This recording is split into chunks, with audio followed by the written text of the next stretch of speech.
We're going to start with you. Who had your attention after an impressive summer league showing? Caleb Wilson as the number 4 pick. I know we talked about this being a generational draft, but the Chicago Bulls, more than any other franchise, since they traded Derrick Rose in the summer of 2016, they have not gotten the draft right. Last time they had a number 4 pick, Patrick Williams in 2020, and he's underwhelmed throughout that time. So Bryson Graham, that new front office, getting the first pick of their regime properly done is a big thing for them because they've been constantly in the muck as a franchise for the last 10 years. I know it's summer league, but man, didn't he look like a baby Kevin Garnett? Didn't he just looked like a franchise player in the little glimpse that we got? Yeah, so excited to see, of course, what he can do with Tiago Splitter there in Chicago. Dave, you spent a couple days in Vegas on the sidelines. Who caught your eye out there? Yeah, Vanessa, let's talk about Braden Berries. He goes from a Final Four appearance with Arizona to being top 5 in Summer League scoring, averaging about 24, 5 and 5. He was able to get into the lane kind of with at will, a little bit of a snake dribble to his game. He shot a few threes per game, mid-30s percentage-wise, 2 steals per game. And when you talk about a franchise trying to rebuild after trading away the face of the franchise, maybe the best player in franchise history, in Giannis Antetokounmpo, sometimes that can cause a cratering effect. But if you hit on a guy like him in number 10, that's a great value pick for John Horst. Yeah, it really was. And Braden stood out, it seemed like, in every game out there. Slater, who stood out to you?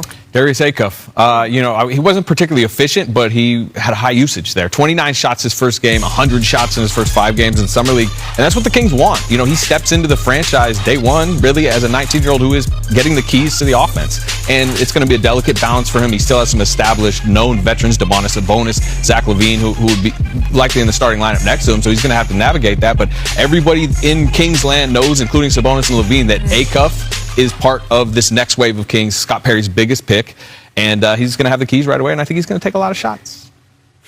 And Zach LaVine, he was in Las Vegas to see Darius Acuff for 1 game, and he was impressed with him. He said, you know what, I really like his game. I think we're going to play well together. He understands that Acuff is the future of the franchise, and for however long he's there, that's going to be the backcourt for the Sacramento Kings. Like you said, Scott Perry, this is his first big draft pick. They're putting the ball in his hands. And Darius Acuff told me, hey, look, I know I'm going to be measured against Keaton Wagler and Michael Brown Jr. I welcome the competition, and I welcome being the face for the Sacramento Kings franchise. And remember, I'm from Detroit. This is the highest draft pick as a Detroit native for a very long time. So he is carrying a city and a region on his back, and he welcomes all of that. Slater, I loved covering Yaxel Lindenborg. His versatility was on full display every game, but off the court, sensational interview. So animated, so fun, plays with so much joy. But how much pressure is on Yaxel joining Steph Curry and, of course, a Warriors team where the expectations are just always really high? He doesn't seem to think there's that much pressure. At least, you mentioned enjoying covering him. The sound bites have been incredible so far. Included in one of those sound bites, I asked him about his early conversations with Steve Kerr,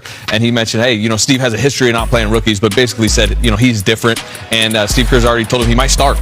And I just thought it was interesting to already use the S word as a rookie playing in Summer League. But then guess what? He went out and won Summer League MVP. And I know he's older. He kind of you would expect him to have this type of run in Summer League, but he produced. And honestly, unless LeBron James comes to the Warriors, Jimmy Butler's out, Moses Moody's out, I actually do think he's probably going to start next year.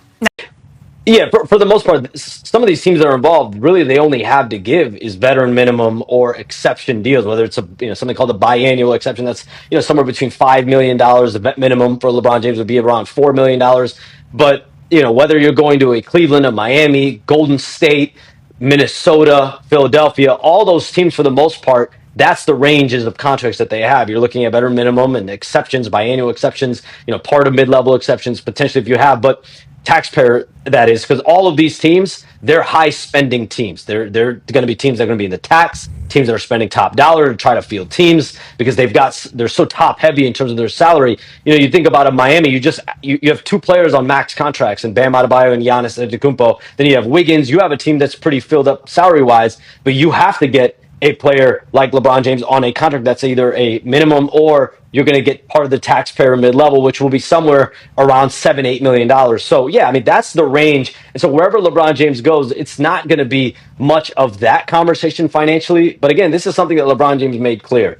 This is about going to a team where you get happiness, championship contention, and competitiveness. Trust me, if LeBron James during the first week of free agency wanted to say, hey, I wanted to go here, you need to make this type of. Where do the Warriors stand on LeBron being recruited over to the Bay? Did you hear Rich Paul start that with in the event? Warriors are pessimistic that event is going to take place. You know, it's just they really since the beginning they've just not thought they're at the top of the list. I talked to somebody last night that basically said they've been given no sign or hint that it's going to happen. And while we know LeBron has been difficult at times to contact directly in this process, Steph Curry clearly has contacted him directly, and Draymond Green has been vacationing with him. So I would think that the Warriors would know if it's leaning one way or the other. And all of my indications from the Warriors side is they believe it is not leaning towards them, and they're keeping a roster spot open, and they would love to have them, but they're not planning for it. You say pessimistic, some would say realistic. Who knows? I would love to see him and Steph Curry play. I would love to see that. That would be must-see TV.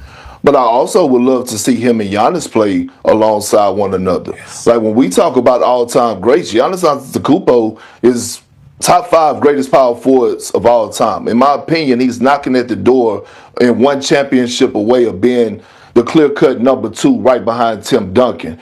And when you think about these two freight trains being on the same squad, on the same floor, coming at you, how do you stop it? I believe last year, LeBron James, he ranked number 3 in transition buckets.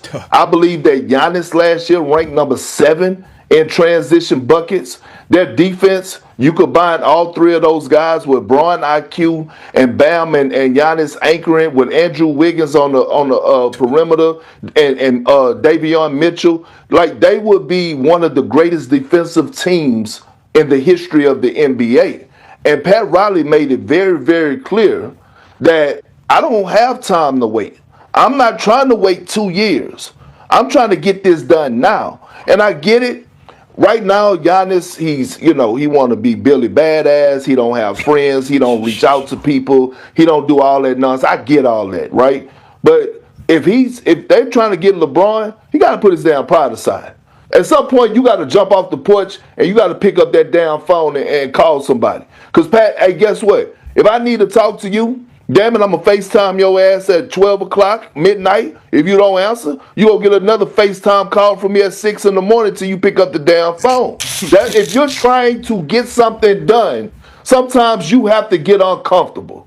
And I think the best destination right now for what LeBron James is looking for, meaning sunny weather, because you're not going from LA for 8.5 years and trying to move to a city like Cleveland, Philly, or Indiana, where you're going to have to deal with snow at some point in cold weather. You're trying to get somewhere where you could play golf, you could wiggle your toes in the sand, along with playing some great basketball. And last but not least, over this period of time, while we wait on LeBron, it have you thinking, and we all turn into investigators. And I got to thinking, last year, the most important part of the season for LeBron that I felt like something went off in his head is when Luka and Austin Reeves was hurt, and then he became the number 1 option again and primary ball handler in that Houston Rockets series. That right there gave him a different view and more life. If he goes to Miami, which he should,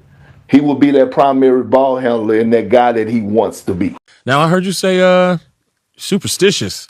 What you got any pregame superstitions that you do? You know, or a pair of shoes? I got to make something. I do it in game. Yeah. I do it in game. It's actually crazy that you said shoes, man. Every game, the shoes that I wear that game, I don't wear in any other game, no matter how good I play. So the shoes that I had on in that game where I just scored 42, y'all won't see them shoes ever again. And then I wear 2 pair of shoes, man. I wear a first half pair of shoes and a second half pair of shoes. And I've been doing that my whole basketball career, definitely throughout the NBA, man. So you feel me? 82 games times 2, you do my half. So that's just the regular season and then not counting the playoffs. So yeah, that's one of my biggest superstitions that I still do no matter where I'm playing basketball. That like I still do that to this day. And I played in Australia, China, and Puerto Rico, and I have had shit tons of shoes over in all those spots with just my superstition on how I am.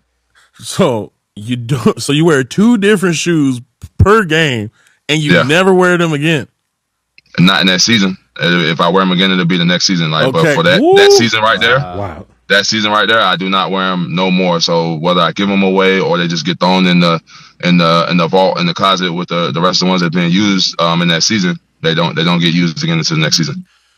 All right, my man TJ Jefferson brought up a great question. What size you wear, man? What size? 13, 14. Okay, 13, we gonna have to talk. We gonna, Yeah, I mean, because I'm That's cool. I'm a third team. I got some, that's I got some crazy. gems, man. I got some gems. I'm telling you, like, and they literally like don't got no scuffs on them. You'll never even know I played basketball in them. Honestly, man, like, it's wow. You never know he put 42 in them. You would never know. I think what's tough about the Houston Rockets is that they have to face the Thunder or they have to face the San Antonio Spurs. Other than that, I mean, when you're looking at the team that they have put together, that is the problem. That is the ceiling that they're going to be banging their collective heads up against. They have the same problem that those two teams have already solved, right? Which is how do you get those young players to grow and take that leap? And I think with the Houston Rockets, they were betting that not adding a point guard to the mix last year and waiting for Fred VanVleet to get back would do more for Amen Thompson's development, would do more for Reed Thompson's development. And then I think, and